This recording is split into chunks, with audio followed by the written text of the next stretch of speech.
You want me to put that on my Tudor?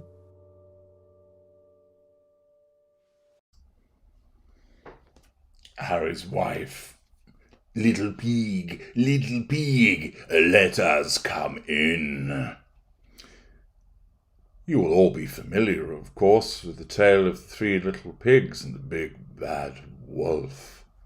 And if you'd like a humorous adaptation of that story involving narcissists and empaths, then you can watch the video 3 Little Empaths and also read about it in my excellent book, Narc Tales, Volumes 1 and 2. Both can be found in the Knowledge Vault as written books or as audiobooks as well, so you can listen to your glorious narrator's chocolatey velvety tones as you're educated in a humorous way about narcissism.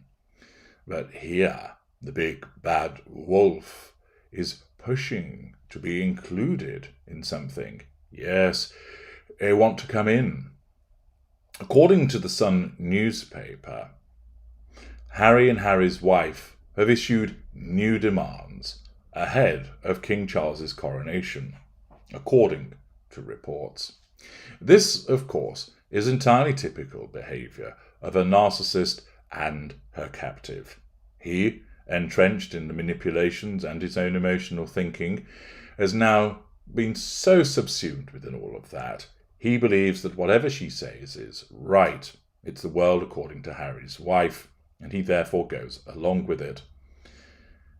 Once upon a time, that may well have been the case that he was a little bit uncertain, but he realised that it wasn't a very good move if he objected to what she said, because he would, of course, get a firm kick to the old pink pods, or the old ginger bollocks would find themselves being tasered.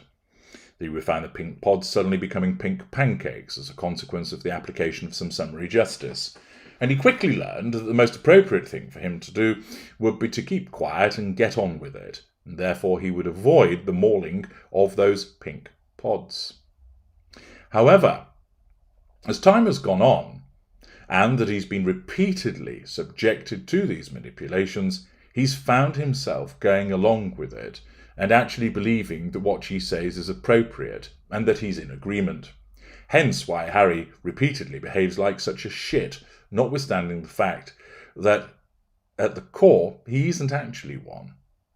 But he follows what she says, and therefore he behaves in a manner which is seen as just as bad as her. And as we know, when it comes to the coronation, the pair of them have been repeatedly pushing to be included in King Charles's coronation as a consequence of there being a possibility for chaos amid the demands that are being made.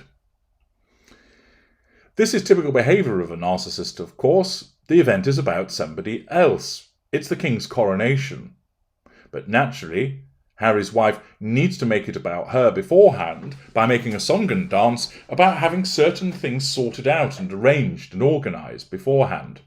So it's a little bit like it's your birthday coming up and you've organised that for your birthday you're going to throw a party. And one of your guests wants assurances that there's going to be vegan sausage rolls beforehand, that they're going to ensure that they particular games. We have to ensure that there's pin the tail on the donkey and pass the parcel taking place. I'm not going to come unless you've put those things in place. Also, I want to ensure that the decoration on the day doesn't include pink. It all has to be red and white. Understand? Could you imagine your reaction if somebody told you those stipulations when it came to your birthday party? You'd basically tell them where to get off. But this is similar. Harry's wife, as a consequence of believing everything has to be about her, that she's the victim, and therefore the royal family and the king ought to do what she wants, has no regard for how that impacts upon other people. She believes that everybody should do what she wants. She operates with that sense of entitlement. She has no sense of accountability for her behaviours. And accordingly, they're pushing to be included in the coronation and are issuing new demands, demonstrating her haughtiness as a consequence of her narcissism and his haughtiness as a consequence of the fact that he remains enmeshed by her. The article explains, Prince Harry and Harry's wife have issued new demands ahead of King Charles's coronation, according to reports. The Sussexes are asking for the inclusion of their children, Archie and Lilibert, or Murchie and Lilybucks, on the day, along with a place for the whole family on the Buckingham Palace balcony, a source told. Okay, sense of entitlement, issuing of demands, ordering people about.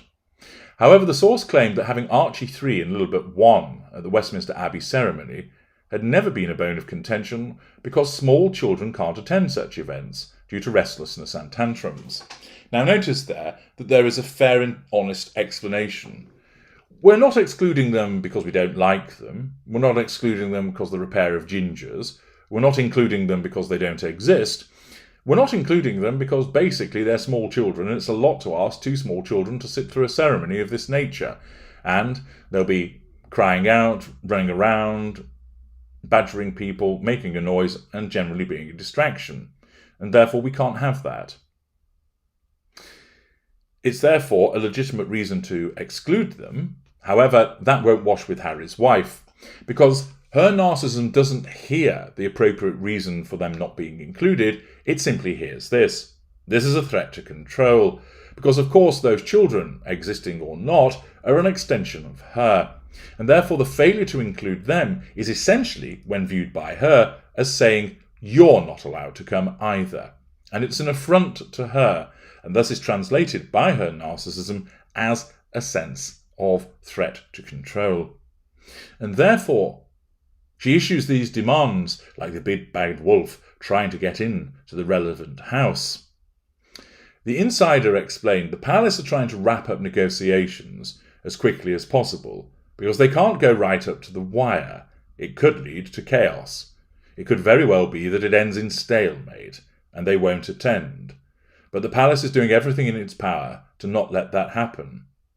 However, what the Sussexes are pushing for is for them to be included with the rest of the family at the palace later that day. Now, bear in mind, of course, after their behaviour, such a brass neck to be included, but that's unsurprising of Harry's wife and Harry, as a consequence of being dragged along by her, that she, through her compartmentalisation, sees nothing wrong whatsoever in turning up at an event after the way that she's thrown shit at the royal family for months on end. Her sense of entitlement tells her, well, they're the ones that have been mean to you. It's the least that they can do to invite you along. The article also explains it's also Prince Archie's birthday on Coronation Day, so they would like some kind of nod to that at a lunch or drinks reception, even if it's just a happy birthday mention. Again, this is the necessity, of course, of stealing somebody's thunder by making it all about the extension of her, namely Archie. There would be scope, of course, for thinking, look, birthdays happen every year and coronations don't. They are a once-in-a-lifetime occurrence. And what we could do is do something privately in the morning amongst ourselves and then do a family thing perhaps the day after. That way everybody's accommodated. But of course Harry's wife won't want to do that. The rigidity of her narcissism prevents her from doing so because it has to be about her. Her world is more important than anybody else. It puts me in mind of a situation where I advised somebody who told me that he had been invited to go to a football match by a client of his and to attend the corporate hospitality. He explained to his wife well in advance that he had been invited and it would be taking place on a Tuesday evening. His wife, who's a narcissist, response was, "But that's when I go and visit my grandma." He looked at her incredulously, thinking, and, well, don't go that week or go on a different day. And when he suggested that to her, she erupted, and he was at a loss. He said, was she seriously believing this when she said it? And he explained to me that her response was, cancel the game and go on a different date. I said, yes. Her narcissism was telling her that basically you and 40,000 other people who were all going to go and watch a football match should all decide, oh, it's okay because your wife wants to go and visit her grandma, so that's what can take place. She can go and do that and you all have to cancel the match. He was staggered. But that, of course, is the self-centeredness of the narcissist.